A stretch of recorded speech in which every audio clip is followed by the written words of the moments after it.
नमस्कार दोस्तों, जय श्री राम, जय बागेश्वर धाम। दोस्तों, स्वागत है आपका आपके अपने चैनल द वास्तु शास्त्र में। भगवान श्री राम और हनुमान जी महाराज की कृपा आप और आपके पूरे परिवार पर सदा सर्वदा बनी रहे। दोस्तों, बहुत समय से आप लोगों के प्रश्न आ रहे हैं कि शाम की पूजा का सही समय क्या होता है, शाम को दीपक कब जलाना चाहिए और दीपक जलाते समय किस नियम का पालन करना चाहिए। अगर हम शाम को दीपक जलाते हैं तो क्या हमें स्नान करना आवश्यक है? मतलब शाम की पूजा बिना स्नान किए कर सकते हैं या नहीं कर सकते हैं, और शाम को घर में कितने दीपक प्रज्वलित करने चाहिए, कहाँ कहाँ दीपक प्रज्वलित करना चाहिए, दीपक जलाने का मंत्र क्या होता है, घर की परेशानियों को दूर करने के लिए और किसी विशेष मनोकामना को पूर्ण करने के लिए दीपक किस प्रकार से प्रचलित करना चाहिए। तो आज की जो वीडियो है पूरी तरह से संध्या वंदन पर आधारित है। शाम के समय जो आप संध्या वंदन करते हैं, पूजा आराधना करते हैं, दीप प्रज्वलित करते हैं, वह किस प्रकार से आपको करना है, किस नियम का पालन करना है। मतलब आज की वीडियो पूरी तरह से आपके प्रश्नों पर आधारित है, जिनका उत्तर मैं आपको शास्त्रों के अनुसार देने का पूरा प्रयास करूंगा। तो वीडियो को पूरा जरूर देखें, और अगर आपको आज की वीडियो अच्छी लगे तो इसे लाइक जरूर कीजिए, क्योंकि आपके लाइक्स और आपके कमेंट मेरे लिए बहुत महत्वपूर्ण होते हैं। यह एकमात्र जरिया है जिससे मुझे पता चलता है कि आपको यह वीडियो अच्छी लगती है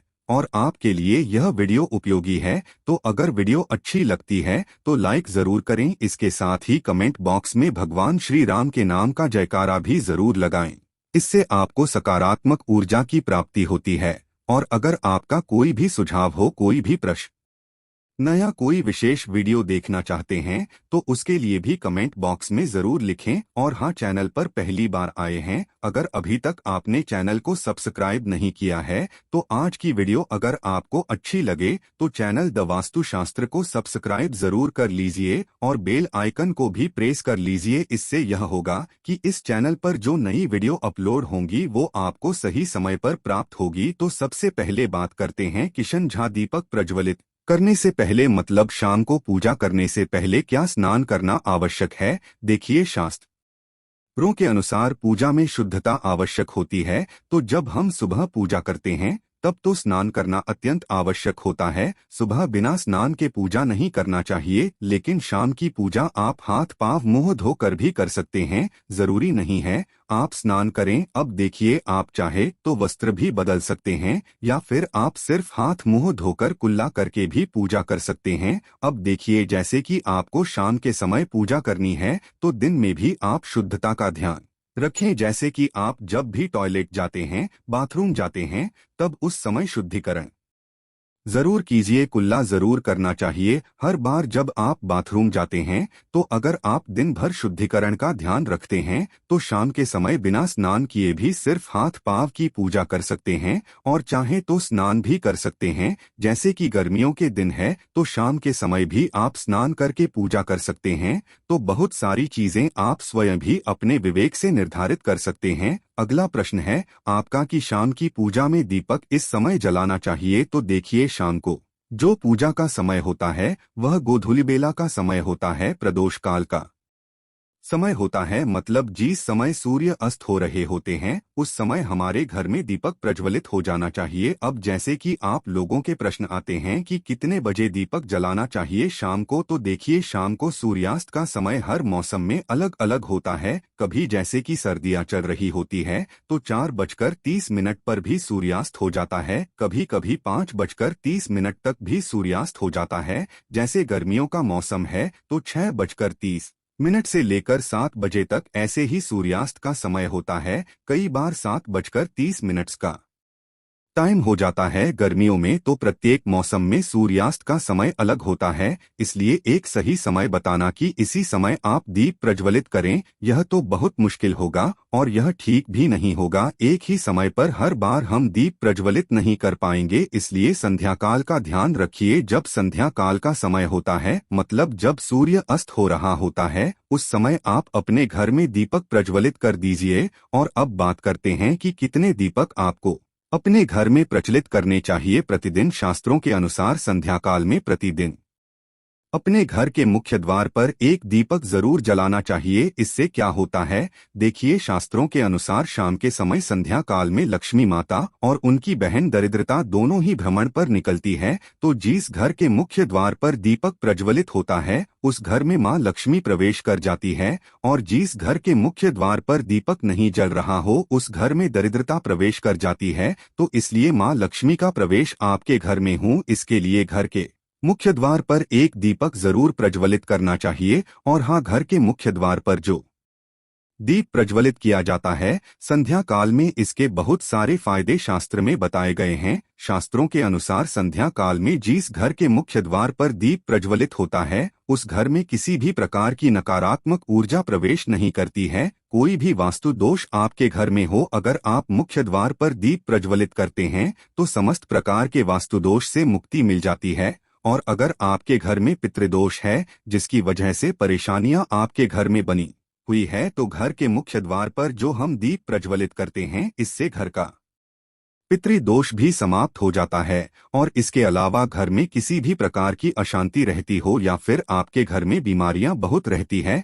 कलह रहता है, आर्थिक तंगी रहती है, तो घर के मुख्य द्वार पर हम दीप प्रज्वलित करते हैं तो समस्त प्रकार की परेशानियों से, दुखों से आपको मुक्ति मिल जाती है। इसलिए घर के मुख्य द्वार पर दीप प्रज्वलित करना अत्यंत आवश्यक होता है। तो शास्त्रों के अनुसार घर के मुख्य द्वार पर एक दीपक अवश्य ही होना चाहिए। और बात करें दूसरे दीपक की, तो दूसरा दीपक आपको अपने घर की तुलसी के पास प्रज्वलित करना चाहिए। शास्त्रों के अनुसार अगर शाम के समय संध्या काल में तुलसी की जड़ के पास अंधेरा रहता है, ऐसे घर में दरिद्रता का स्थायी वास बन जाता है। और जिन घरों में शाम के समय तुलसी के पास दीप प्रज्वलित किया जाता है ऐसे घर में लक्ष्मी का वास होता है। श्री हरि विष्णु सहित महालक्ष्मी ऐसे घरों में वास करती है। तो प्रयास करना चाहिए कि शाम के समय तुलसी के पास एक दीपक अवश्य प्रज्वलित करें। बात करें अगले दीपक की, शाम के समय अपने घर के ईशान कोण में, मतलब जहां पर भी आपने अपने घर का मंदिर बनाया हुआ है उसी स्थान पर घर के मंदिर में एक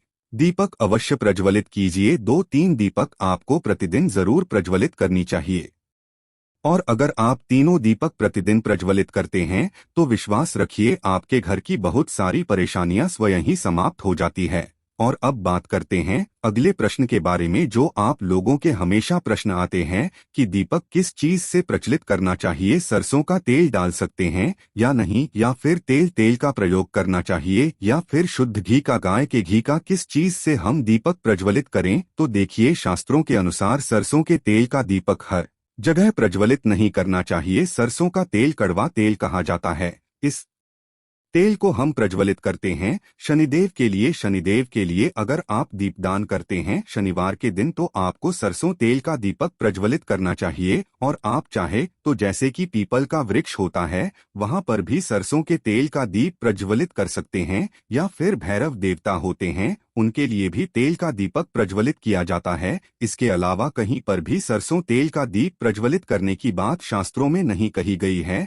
शास्त्रों के अनुसार घर में ज्योति प्रज्वलित किया जाता है या किसी भी देवता के निमित्त जो हम दीप प्रज्वलित करते हैं उसमें गाय का घी डालकर ही प्रज्वलित करना चाहिए। अब देखिए, ऐसे समय में जबकि गाय का शुद्ध घी नहीं मिल पाता है तब हमें क्या करना चाहिए। तब आपको गाय के घी के नाम पर जो भी घी मिल जाता है या फिर शुद्ध घी मिल जाता है उसका प्रयोग कर सकते हैं, या फिर आप चाहें तो तेल का दीप प्रज्वलित कर सकते हैं। तो प्रतिदिन जो आप दीपक प्रज्वलित करते हैं अपने घर में, चाहे आप घर के मुख्य द्वार पर प्रज्वलित करें या फिर तुलसी के पास प्रज्वलित करते हैं या फिर घर के ईशान कोण में प्रज्वलित करते हैं, सभी दीपक आप तिल के तेल या शुद्ध घी का प्रज्वलित करें। और हाँ, जब आप दीपक प्रज्वलित करते हैं जैसे कि मुख्य द्वार पर ज्योति प्रज्वलित करेंगे या फिर तुलसी के पास दीप प्रज्वलित करते हैं या फिर घर में भी जो दीप प्रज्वलित किया जाता है, तो ध्यान रखना चाहिए एक चीज का, कभी भी दीपक को सीधे जमीन पर नहीं रखा जाता है। दीपक रखते समय प्रतिदिन दीपक के नीचे थोड़ा सा आप चाहे तो चावल रख सकते हैं या फिर आप चाहे तो थोड़े से पुष्प रख सकते हैं। और हाँ, अगर आप दीपक के नीचे चावल रखते हैं तो इस बात का आपको ध्यान रखना है कि चावल अखंडित होना चाहिए, क्योंकि ऐसा माना जाता है कि अगर टूटे हुए चावलों का प्रयोग हम पूजा में करते हैं, किसी भी प्रकार से, चाहे दीपक के नीचे रखकर करते हैं या फिर अक्षत के स्वरूप में करते हैं, तो इससे घर में दरिद्रता आती है। इसलिए अखंडित चावल होने चाहिए अगर आप दीपक के नीचे रखते हैं तो। और जैसे कि कई लोगों के प्रश्न आते हैं कि प्रतिदिन जो दीपक के नीचे हम चावल रखेंगे तो उस चावल का अगले दिन क्या करना चाहिए, तो अगले दिन उठाकर आप पक्षियों को डाल दीजिए, पक्षी उसे खा जाते हैं। और घर में जो आप ईशान कोण में दीप प्रज्वलित करते हैं, मतलब घर के मंदिर में जो दीपक प्रज्वलित किया जाता है, उस दीपक को आप किसी पात्र में भी रख सकते हैं। जैसे कि एक छोटी सी प्लेट ले लीजिए, उसी प्लेट में दीपक रख दीजिए और उस दीपक को हम प्रज्वलित करते हैं। मतलब घर के मंदिर में जो दीपक प्रज्वलित करेंगे वहां आप किसी पात्र में भी रख सकते हैं, लेकिन सीधे जमीन पर आपको कोई भी दीपक नहीं रखना, इस बात का ध्यान रखिए। और आपका अगला प्रश्न है कि शाम की पूजा करते समय किस मंत्र का जप करना चाहिए। दीप प्रज्वलित करते समय दीप जलाने का मंत्र क्या होता है, तो देखिए, दीप जलाने का मंत्र मैं आपको बता देता हूं। आप अगर जप सकते हैं तो जरूर जप ये, लेकिन अगर आपके मंत्र नहीं जप पाते हैं तब भी शाम के समय जब आप दीपक प्रज्वलित करते हैं उस समय आप किसी भी मंत्र का जप कर सकते हैं। जैसे कि आप चाहे तो माता रानी कृष्ण कन्हैया के किसी मंत्र का जप कर सकते हैं। आपके कोई इष्ट देवता हो तो उनके मंत्रों का भी जाप कर सकते हैं। दुर्गा चालीसा का, हनुमान चालीसा का पाठ करते हुए भी आप दीप प्रज्वलित कर सकते हैं। मगर देखिए, जरूरी नहीं है कि आप दीपक जलाने वाला मंत्र ही पढ़ेंगे, किसी भी मंत्र को पढ़कर आप दीप प्रज्वलित कर सकते हैं, संध्या वंदन कर सकते हैं। क्योंकि शास्त्रों में कहा गया है कि मौन रहकर कभी भी पूजा नहीं करनी चाहिए। जो भी शुभ कर्म होते हैं वह मंत्र उच्चारण के साथ ही संपूर्ण किए जाते हैं, इसलिए मंत्रोच्चारण आवश्यक है। कोई भी मंत्र जपते हुए आप पूजा कर सकते हैं, संध्या वंदन कर सकते हैं, लेकिन दीपक जलाने का जो शास्त्रों के अनुसार मंत्र है वह मैं आपको स्क्रीन पर भी दे दूंगा और पढ़कर बता देता हूँ। मंत्र है शुभं करोति कल्याणम आरोग्य धन संपदा शत्रु बुद्धि विनाशाय गीत गाया नमोस्तुते दीपो ज्योति परब्रह्म म दीपो ज्योति जनार्दन दीपो भारत में पापा संध्या दीप नमोस्तुते। इस मंत्र का जब दीपक प्रज्वलित करते समय करने से कहा जाता है कि सभी प्रकार के पापों से मुक्ति मिल जाती है और दीप देवता जो होते हैं वह हमारे जीवन में प्रकाश करते हैं। तो बहुत आसान है यह मंत्र, अगर आप लोग नियमित पढ़ेंगे तो निश्चित ही आपको याद हो जाएगा और दीपक प्रज्वलित करते समय आप बिना देखे भी पढ़ पाएंगे। और अभी आप चाहें तो इसे किसी कागज पर लिखकर रख सकते हैं और घर के मंदिर में ही रख दीजिए जहां पर आपको दीपक प्रज्वलित करना है। तो जब आप दीप जलाएंगे तब आप इस मंत्र को देखकर पढ़ सकते हैं और कुछ दिनों में तो याद हो ही जाता है। तो यह है आज की वीडियो, जिसमें शाम की पूजा से संबंधित, शाम को दीपदान से संबंधित संपूर्ण जानकारी मैंने आपको शेयर की है। उम्मीद करता हूं वीडियो आपके लिए उपयोगी होगी। इसके अलावा भी अगर आपका कोई प्रश्न हो तो कमेंट बॉक्स में जरूर लिखें और यह वीडियो आपको कैसी लगी कमेंट बॉक्स में लिखकर जरूर बताएं। मिलते हैं आपसे अगली वीडियो में, तब तक के लिए जय श्री राम।